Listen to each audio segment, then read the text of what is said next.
We have been married 21 years, and we have a 16-year-old daughter, a 12-year-old son, and a 2.5-year-old daughter. This is John and Shelley Marquis. They send their youngest child to the Heartland Community College Child Development Laboratory for child care. Finding out they were pregnant with Mikhail was unexpected. At the time, our older kids were 14 and 10, and we were done with our family, we thought, and had a big surprise with her pregnancy, and then bigger surprise that she had Down syndrome when she was born. We had no prenatal testing, so we did not know before she was born that she had Down syndrome. I can remember, like he said, it was really quiet after her birth, just shock, I think. And then, some of the first words I said were, sorry, you'll never get to walk her down the aisle, you know? And just the unknown of what we were going to face. Right. And how our kids would take it.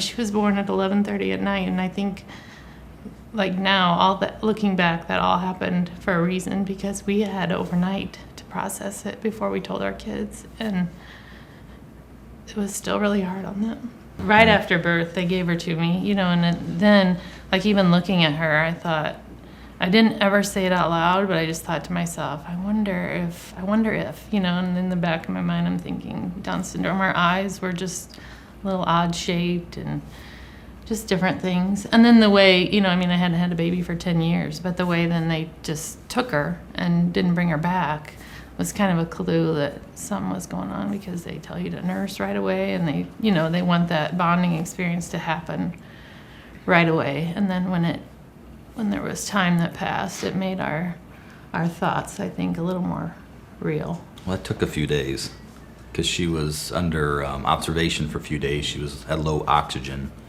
I guess, in her blood. And so they had her in kind of a little oxygen bubble almost just over her head.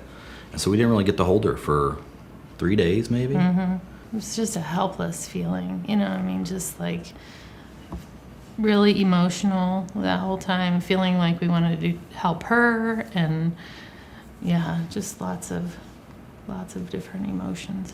Yeah, and then when you didn't get to hold her for those few days, you're right, it's the bonding right away that I think would have helped process things even more, but the fact that we couldn't, it took a few days to get that more comfortable feeling about everything. We obviously knew of some children with Down syndrome, but never had any interaction with them or anything like that, or as far as that goes, special needs children. This was very new to us, and so obviously when Mikhail was born and they had told us that she had Down syndrome, it was a surprise and a lot of unknowns, to not know anyone and not have experienced anything like that before. So the process, to say the least, at the start was somewhat overwhelming to think about. But as now she's 2.5, it's been more than a blessing that we've have her, and that the people we've come in contact with because of her having Downs has been unbelievable. It was overwhelming, really, at the time. Just the thought of going back to diapers and all of that is kind of overwhelming anyway, when you think about you're going to start your family over, basically. And then to find out that our lives would change a lot because of her disability, or so we thought. It was earth-shattering. And those are times I'm kind of embarrassed to go back to because of the thoughts that I had and the just ugly feelings that I had. I just remember being more of a, after the birth was more of a surreal feeling. It was just a feeling of, we both were very quiet after the birth, and just because, again, it's just a situation that you never thought you would be in. it just had never come to mind that anything like this could happen to you or, to your family. And, after that, after the birth and, you kind of have some time to think about it and process it, well, then you're just thinking, of everything that you can do or that can be done. And the local organization immediately showed up with books and things like that to help us with that process of understanding it and knowing where to go, and that there's organizations out there that are there to help you. The faith that we have, no, it wouldn't have changed one thing. That's why the test, they want us to have the test, and we just said it's, really not going to matter to us. And of course not then even thinking that it could happen. And, due to our faith, we're just like, it's not going to matter. Having the test or not having the test, either way we're going to have the child, so. Right, 90% of people that learn that they possibly could have a child with Down syndrome abort. So, I feel like we were kind of the path of least resistance. God chose us, and He knew we weren't going to have testing. He knew what kind of family she would be brought into, and just fine. The couple says they're fortunate to have such a strong extended family. The biggest thing I remember about it is Shelley's father. He was traveling at the time, but he called, and obviously he knew about it through Shelley's mother, and he was just calling to say how special is our family to have a child born into this, knowing that not every family has a child born with Down syndrome, but yet we were chosen to have a child with Downs, and that it's quite a special feeling for our family to have that. So we look at it as we, in his words, we're just a special family to have her. A very supportive family. That's where I'd say our main supports come from. And then just the fact here that she's in a great environment and very supportive environment, anything anybody can do, they want to do for her. Her therapies are right in her classroom, so her teachers are getting the information right from the therapists, and I come for the last couple minutes of each therapy session just so I can get a briefing of what they worked on. And we tried different things for me to be in the sessions or to be at the beginning of the session, and she would have separation issues. So this has worked out really well, just to have her do the session and then check in with the therapist at the end. It is a process to accept this direction for their lives, something they are still working through.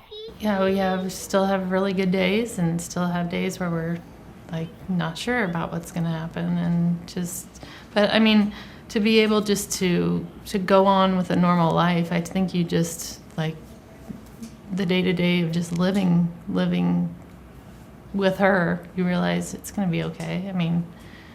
Yeah. She's much more like other kids than different.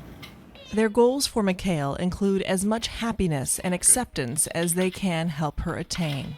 For her to be in an inclusive classroom all the way through her school career. She's been in an inclusive classroom here at the Child Care Center since she was 10 weeks old, and our hope is that she can continue that. And it's been just really exciting to be made aware of opportunities for people with special needs. Heartland has a HALO program for kids out of high school that they can go to here to get basic skills, and so that would be an option. We've even been made aware, though, that some kids are okay to be in a regular college classroom. So, yeah, our expectations for her are pretty high, and I think she'll thrive. Yeah, and I think you're talking about the goals. Right now for me, it is still a day-to-day. But looking down the road, I think it would be that she could possibly be on her own, and hold a job and possibly drive and do those kinds of things that any other person has the opportunity to do. So short term, I think she's getting what what we want, which is inclusion and being around other kids. I think that helps a lot. The teachers, being here with her is key. I think there's things that she's getting for sure. Well, I know that she's getting here that if she was at home, which is like the interaction with other kids, she wouldn't be getting that. And I think it really pushes Mikhail to do those things. I think she's very motivated by her peers, and so that has been nothing but helpful for her. She walked pretty early for a child with Down syndrome. She has language, at 2.5, that a lot of kids don't have, and so we're very thankful for her environment. Despite the success she's had already, they say they have plenty of concerns for her future, too. For me, the barriers are just that people will not see her for who she really is, that she'll be not cast out, but they'll not think that she can maybe do things that she really can, or they won't challenge her to do things because she has Down syndrome. And I don't think you can single that out. Everybody's different, and I think, until you see her and challenge her to do something, you'll never know that. And so I think that's one thing for me, is that people won't give her the benefit of the doubt. John and Shelley say this has completely shifted their entire view of the world. Our whole view on people is different. Like in situations, like you root for the underdog, you see, your eyes are opened to people with special needs, and feel for their parents, or know what they're going through or have gone through, and it's really been eye-opening and very good. I would have not ever thought it's anything that I needed to be aware of, but it's just something that happens through the process, and it's been very good. I totally see people differently. Before, I may say hi to them or something, but now you'll interact with people with special needs more because you can associate with that, obviously. Mm-hmm. Easter Seals has been very, very helpful. The whole early intervention process has been a very positive experience. And our church and our friends have been very supportive and helpful, and the local Down syndrome organization has been a big key. Yeah, big resource. Mm-hmm. Well, as she moves out of early intervention, Right. She will become eligible for services through the school district. So we're hoping that we get support through our school district, and so that will continue for many years. And then after that, just support of the community, that they're willing to hire people with special needs, and the continued support, obviously, of our family and friends. Dreams for their future as a couple and their daughter's future have changed. Shelley's referred to this, I think, from the get-go. This is just the new norm for us. And, sure, just like in your career or in your education, things change. And so, yeah, to say maybe things have changed a little bit, but, as long as you're willing to be flexible and know that going through life, you're going to be fine. And the fact that Kale has come into our lives has been, in an inconvenience whatsoever. It's, a blessing for us, and that's the way we look at it. And so the fact that maybe some things change for us down the road is a good thing. And we're flexible with that, and we know what we think right now is going to change. Could change tomorrow, it could change next week, it could change next year, but we're willing and accept that. Nobody's given any guarantees through life. You're on a journey down the path, and you're given detours along the way, and you go on the detour and see what that has to offer. And sometimes the scenery there is beautiful, and that's where we're at. So the biggest dream is that she would know, from birth until when she realizes it, just how much she touches people's lives, and that she is special in every way, and that no one can ever convince her different of that. Just that she knows she's unique, and that everybody's made different, but that she's confident and knows that she is, one unique person, and that she is confident in herself. Shelley was so concerned about how people would receive Mikhail, she wrote a long, emotional letter to her first teachers from Mikhail's perspective to encourage them to view her as they would any other child. She says it gave her peace of mind. First of all, just going back to work and her going to a child care center, and then not knowing what to expect with her being a child with special needs going into a center, because they never had a child with Down syndrome here before. So she was the first. So I'm sure there were a lot of uncertainties from teachers and so on. Anytime you go into a new situation, I mean, I just think like of a typical situation would be you'd write down a feeding schedule and a sleeping schedule, and it would be not from the child's point of view. And I, from the get-go, just wanted it to be that she is a child and these are her needs, just like every child has needs. And I wrote the letter like it was from her, and just so, I guess, just as the introduction, that people would see her for who she was and not just these are mom's instructions. When asked their view on the inclusion model, having worked in it with their daughter, the couple gives it glowing reviews, saying it inspires them to work on behalf of other families to spread the word. Hopefully we become a sounding board for that, and maybe that's why Mikhail has been brought into our lives, is to expose people, more to people with special needs or children with special needs, and to know that, just because you call it special needs, doesn't mean they're. I guess the hard thing I have is that thinking that Mikhail is not normal. Mikhail is normal.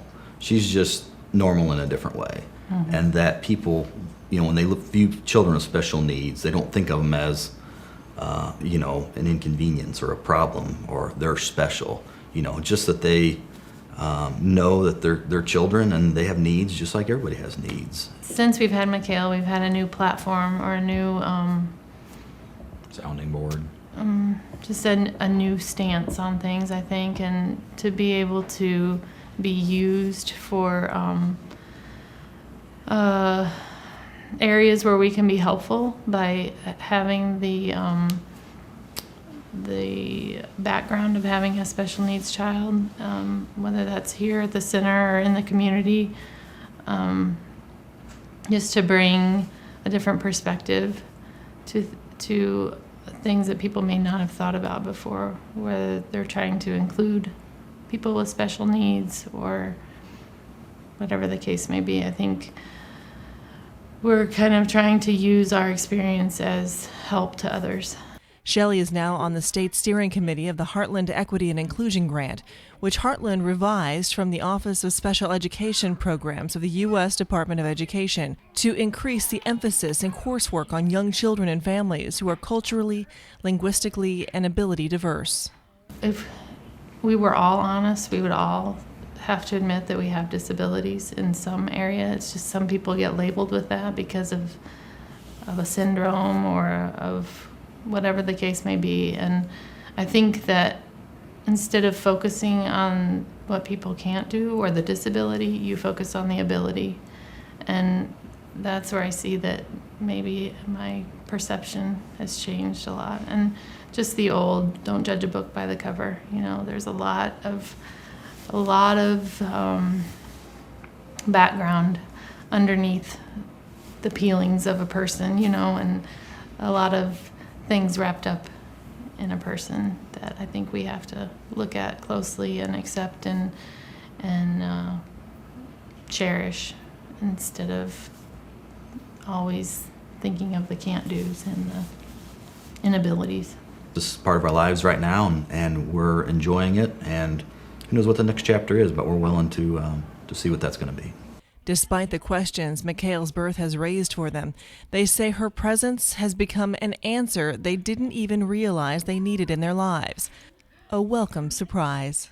She is so social, and it's not even something I would have thought I would have needed, is to have someone in our lives so social, but she reaches out to people and she blows kisses. I mean, you can't ignore her because she just is like smiling all the time. She gives knuckle bumps to anybody she sees. She leans out of the cart at Walmart to tell people hi, and she's very, very noticed, and just brings a joy and excitement to life that we never experienced before. My son and I got home. We went to a basketball game. I mean, the first thing in the door, when she notices, she's very good at making eye contact. And so she'll just look at you and say, "Hey, Dada, hi, Dada." And then for like 30 minutes, that's all she can say, "Hi, Dada, hi, Dada." And so it's very enjoyable to come home, to that atmosphere and that excitement. I mean, she's just excited. She brings excitement. And I think that's what the draw to her is that, just the simple thing of a hi is exciting.